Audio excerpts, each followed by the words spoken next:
Hola, ¿qué tal? Buenos días, Dios les bendiga. En esta mañana ya de 1 de marzo, ya se fue el mes de febrero y continuamos con nuestro estudio de Mateo capítulo 19, versículo 1 en adelante. Habla acerca del matrimonio y el celibato. Aconteció que cuando Jesús terminó estas palabras, se alejó de Galilea y fue a las regiones de Judea al otro lado del Jordán, y le siguieron grandes multitudes y lo sanó allí. Entonces vinieron a él los fariseos tentándole y diciéndole: ¿es lícito al hombre repudiar a su mujer por cualquier cosa? O sea, divorciarse. Él respondiendo les dijo: ¿no han leído que el que los hizo al principio varón y hembra los hizo? Y dijo: por esto el hombre dejará padre y madre y se unirá a su mujer, y los dos serán una sola carne. Así que no son ya más dos, sino una sola carne. Por tanto, lo que Dios juntó, no lo separe el hombre. Le dijeron: ¿por qué pues mandó Moisés dar carta de divorcio y repudiarla? Él les dijo: por la dureza de vuestro corazón, Moisés les permitió repudiar a vuestras mujeres, mas al principio no fue así. Y yo os digo que cualquiera que repudia a su mujer, salvo por causa de fornicación, y se casa con otra, comete adulterio. Y el que se casa con la repudiada, adultera con ella. Le dijeron sus discípulos: si es así la condición del hombre con su mujer, no conviene casarse. Entonces él les dijo: no todos son capaces de recibir esto, sino aquellos a quienes es dado. Pues hay eunucos que nacieron así del vientre de su madre, y hay eunucos que son hechos eunucos por los hombres, y hay eunucos que asimismo se hicieron eunucos por causa del reino de los cielos. El que es capaz de recibir esto, que lo reciba.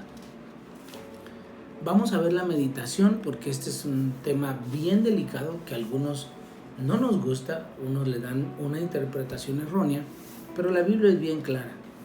Para Dios el pacto matrimonial es precioso. Los fariseos tientan a Jesús preguntándole si es lícito que un hombre repudie a su esposa por cualquier causa. El Señor les dice que no es lícita la separación matrimonial. Los lleva a Génesis 1:27, Génesis 2:24. Entonces los fariseos tratan de justificar el divorcio con la ley de Moisés. Sin embargo, Jesús insiste en su argumentación diciendo que no está permitido el divorcio, salvo por causa de fornicación. Esto es cuando uno de los dos cónyuges dentro del matrimonio comete adulterio. Esta palabra fornicación significa adulterio, o sea que uno busca a otra persona y entonces de esa manera es válido el divorcio. Dice: actualmente la tendencia mundial se inclina hacia la disminución del número de matrimonios, mientras que cada vez se incrementan más los divorcios. Recordemos que el matrimonio es un pacto que establecen los cónyuges ante Dios y los hombres.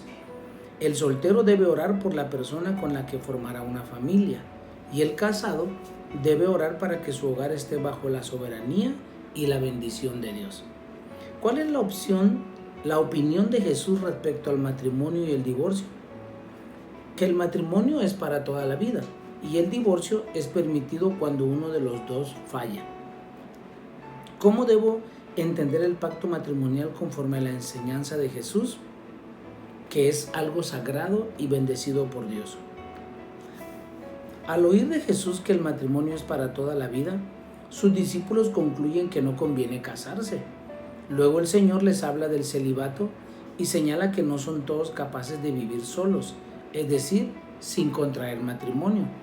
Sin embargo, hay algunos que no se casan por falta de interés y hay otros que toman esa decisión para dedicarse de lleno al reino de Dios. Esto no significa que el matrimonio sea menos valioso que el celibato.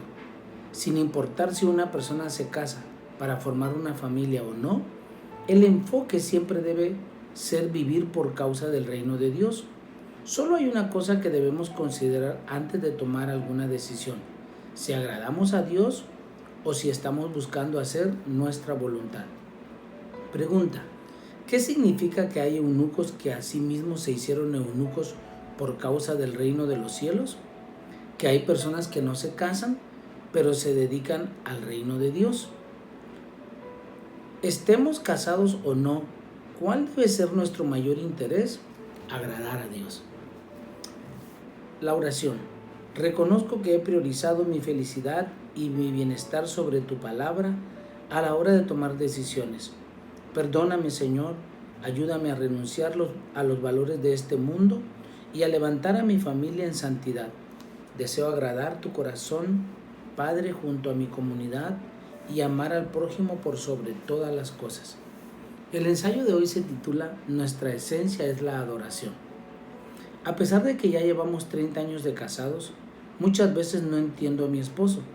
Y cuando pasa esto digo, seguro que a lo que dice es por una buena razón. Esperaré un poco, aunque ahora no lo comprenda. Si bien es importante que en nuestro hogar entendemos la esencia del Evangelio y no negociamos sus principios, también es fundamental aceptarnos los unos a los otros para conservar un ambiente de armonía. Incluso al principio puede ser difícil y se presenten dificultades en la forma de relacionarnos. Estaremos avanzando por el buen camino. Lo que más me gusta de este estilo de vida es que no pierdo la paz y la tranquilidad de mi alma. Si mi corazón está sediento e inseguro, no escucho bien la palabra del Señor, pero si mi corazón está confundido, ni siquiera veo claramente el corazón del otro.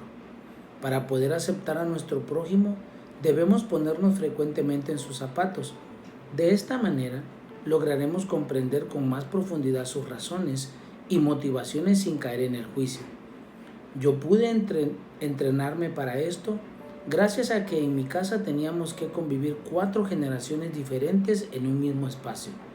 Así, fui transformándome en una persona que busca la sabiduría del Señor para ver a los demás con sus ojos.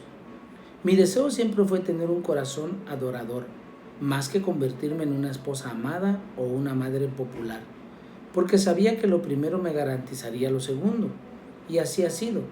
De hecho, todavía puedo afirmar que tengo un matrimonio exitoso porque mi prioridad sigue siendo adorar a Dios incondicionalmente. Las relaciones solo son una herramienta necesaria para forjar la vida del adorador. Oremos. Señor, te damos gracias en esta mañana, porque tú nos enseñas a través de tu palabra que el matrimonio es para siempre. Y la única razón por la que la Biblia avala el divorcio es cuando uno de los dos comete adulterio. Y Señor, yo te pido que aún tú nos lleves al perdón, que podamos perdonarnos unos a otros, amarnos unos a otros. Gracias por esta palabra, en el nombre maravilloso de Jesús. Amén. Amén. Dios le bendiga, nos vemos mañana, cuídese mucho.